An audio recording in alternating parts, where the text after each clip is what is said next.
जब वो लोग किनारे पर पहुंचे तो सीधा हजरत दाऊद अलैहिस्सलाम के पास आए, 1000 दीनार पेश किए और सारा वाकया सुनाया।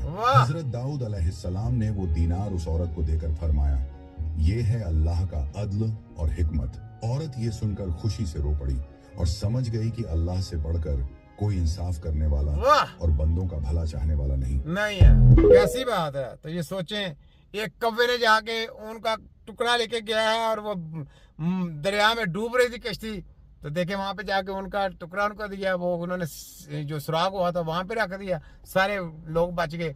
और वो ऊन के टुकड़े उसके बेचारे का रोजगार था, और उसने उन कश्ती वालों ने 1000 का नाम रखा, वो जाके हज़रत दाऊद रज़ी अल्लाह तआला उनको जाके दिया, तो वहाँ उन्होंने उस औरत को वो 1000 दरहम नाम दे दिया। यानी हमारे जो ये सबक मोज जो बातें हैं, ये हमारे ओल्ड जो नबी हैं, वली हैं, जो बुजुर्गान दीन हैं, उनकी नसीहत से ये जो बातें हमारे आगे आती हैं, तो वो हमें सबक मोज बातें हमको अपने ज़हन में नक्श निकाल लेनी चाहिए और उनके मुताबिक तर्ज ज़िंदगी अपनी बसर करनी चाहिए। तो उससे हमारी जो कौम है वो तरक्की करेगी, उससे कौमें तरक्की करती हैं। अगर हम रॉन्ग किस्म का, गलत किस्म की डिवाइस, गलत किस्म की स्टडी अपने कौमों को दे देंगे, वो गुमराह हो जाएंगे, वो शैतान के पीछे चले जाएंगी, वो इंसानियत से प्यार करना छोड़ देंगे।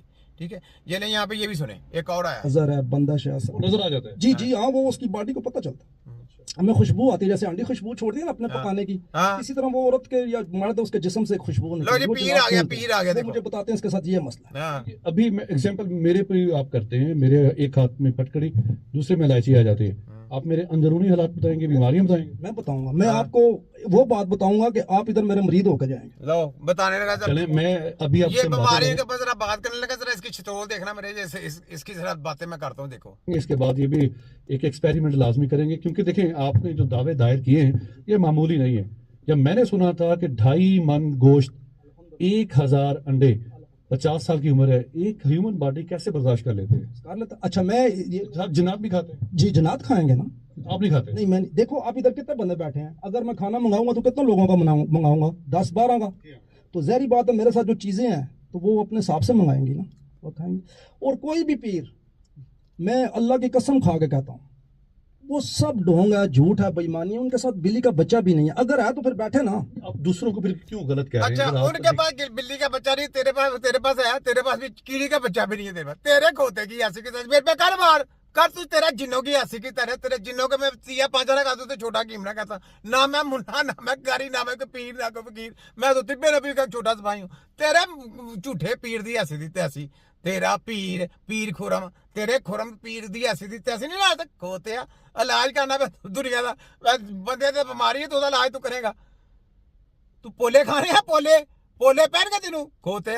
देखिए आप अच्छा काम कर रहे हैं, आप चैलेंज उनको करते हैं, अब उनको चैलेंज तो कर सकते हैं लेकिन गलत तो नहीं कह सकते।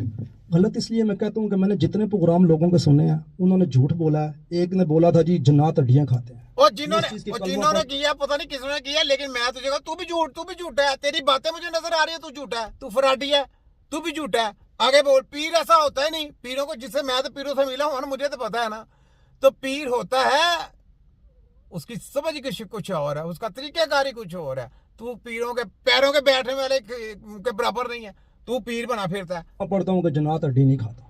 अक्सर जो पीर बने होते हैं आस्थानों पे जाते हैं, वो कहते हैं कब्रिस्तान में जाए, रात की पीर ऐसे बैठते हैं, पहले सोचने के बाद में अपन पाकिस्तान के लोगों से पीर ऐसे बैठते हैं, पीर ऐसे गुफ्तगू करते हैं, जो पीर होगा वैसे गुफ्तगू करेगा, उसकी ऐसी गुफ्तगू नहीं होती, याद रखें। पीर के बैठने का तरीका ऐसा नहीं होता।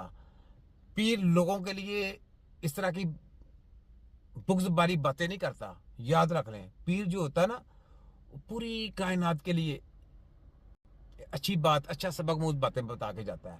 ऐसा डोंगी नहीं होता, ये डोंगी कहता है मेरे पास जिन है, फलाना टंगाना, तेरे जिन्नों की भी ऐसे की तैसी कर रहे, मेरे से जिन्ना दा बार तर तेरे खोते दी ऐसी दी। पाक रातों में जाना है, वहां पे आपने ये फेंकना है, गोश्त फेंकना है, कच्चा गोश्त फेंक के पीछे नहीं देखना, आयतल कुर्सी पढ़ते हुए भागते वापस आना है। इन बातों में कितनी सदाकत है। और रात के अंधेरे में जो पीर साहबान चिल्ले काटते हैं वहां पे कब्रिस्तानों में जाके, कब्रों में बैठ के आया कैसे करना चाहिए? ये झूठ है, ये सब बेकार है। ये काला जादू करने वाले होते हैं। ये काला जादू, इधर मैं कहता हूँ कोई काला जादू वाला भी नहीं है, ये भी लोगों को इन्होंने खौफ में रखा है। अगर कोई काला जादू करता है, ये मैं रिकॉर्ड में कह रहा हूँ कि मुझे काबा के रब की कसम है, जो भी आपके पाकिस्तान का मशहूर काला जादू वाला है, मुझे लेके जाएं, वो जो कहेगा बशर्ते वो पाक चीज हो, मैं खाऊंगा। बंगाली बाबा डाके वाला बाबा? कोई बाबा जी, आप मुझे एक दफा बिठाएं और मैं काबा के रब की कसम खाता हूँ, और कसम इसलिए खाता हूँ कि मैं सच हूँ, मेरे में हक है। आप उसको मेरे सामने बिठाएं, मैं अपने मरीद लेके जाऊंगा, वो अपने मरीद लेके जाए। आप जिस तरह बशर्ते चीज पाक हो, वो जिस तरह की देगा मैं खाऊंगा। ये सब झूठ है, लोगों को खौफ में रखना, ठीक है, लोगों को प्रेशर में रखना। ये जो जितने पीर हैं, इन्होंने अपने मरीदों को इतने प्रेशर में रखा होता है, इतने प्रेशर में रखा होता है, वो बेचारे बात नहीं कर सकते। खुरम साहब, इसमें एक ये भी बात देखने में आई है, पाकिस्तान के जुनूबी पंजाब में ज्यादातर जो पीर साहबान है, सिंध में भी पीर साहबान है,